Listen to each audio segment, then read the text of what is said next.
Tani, balik lagi di Konsultani, konsultasi seputar pertanian bareng Tani Plus.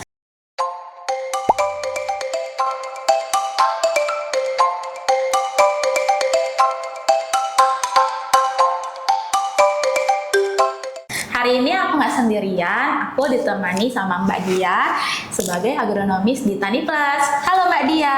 Hai Manita, hai Sobat Tani. Seneng banget nih saya bisa diundang ke acara sharing tips mengenai pertanian di Tani Plus.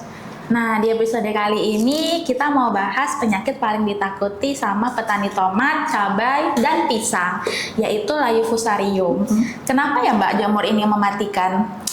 Iya, layu fusarium sendiri itu disebabkan oleh jamur yang namanya sesuai dengan nama penyakitnya yaitu Fusarium oxyspora. Jamur ini merupakan jamur patogen tanah. Ketika jamur tersebut sudah masuk ke dalam akar, lalu spora-spora jamur tersebut itu akan dengan cepat menyebar ke jaringan silem tanaman. Kita tahu sendiri jaringan silem itu seperti saluran air, saluran pengangkut air di tanaman. Ya kita bisa bayangin aja ya gimana kalau jamur tersebut sudah menginfeksi tanaman, ibaratnya tuh kayak pipa air tersumbat kayak gitu sih. Tanda yang paling gampang dikenali itu apa ya Mbak? Tanda yang paling gampang dikenali untuk layu fusarium itu ada dua. Yang pertama, saat siang hari tanaman akan layu, tapi ketika di pagi hari tanaman kembali segar kembali. Nah, dari gejala tersebut itu merupakan tahap awal ketika jamur fusarium mulai menyerang tanaman. Untuk yang kedua, Sobat Tani bisa coba potong cabang tanamannya, kemudian lihat di dalamnya jika terdapat cincin atau lingkaran berwarna coklat kemerahan, itu berarti 90% tanaman terkena jamur fusarium. Seperti itu. Gitu ya Mbak. Kalau udah tahu nih fusarium, kira-kira kita harus ngapain ya? Kan kalau nyabut aja nggak bakal cukup. Betul banget. Ketika tanaman sudah terlanjur terkena jamur fusarium, maka selain kita harus mencabut tanamannya, kita harus memusnahkan. Kenapa dimusnahkan? Agar tanaman tidak menyebarkan penyakitnya ke tanaman lainnya. Selain itu, kita juga perlu untuk membenahi tanah. Membenahi tanah dengan memberikan kapur pertanian, seperti itu. Nah, cara yang ketiga yaitu dengan membersihkan alat-alat yang telah digunakan untuk bercocok tanam sebelumnya.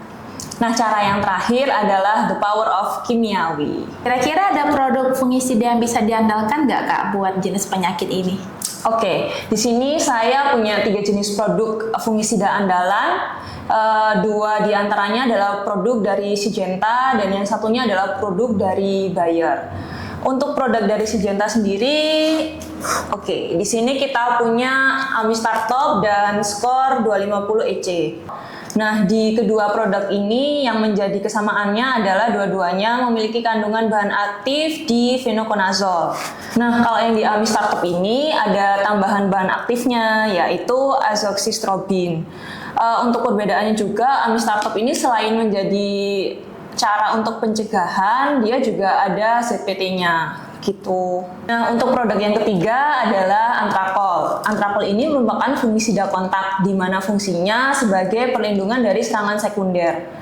Apa sih serangan sekunder itu? Serangan sekunder adalah serangan dari penularan tanaman yang sudah terkena penyakit sebelumnya, seperti itu. Jadi strateginya itu ada 2 ya Mbak. Yang pertama sistemik, bisa pakai Skor dan Amistar Top untuk membunuh dari dalam, dan juga bisa pakai Antrakol untuk melindungi dari luar ya.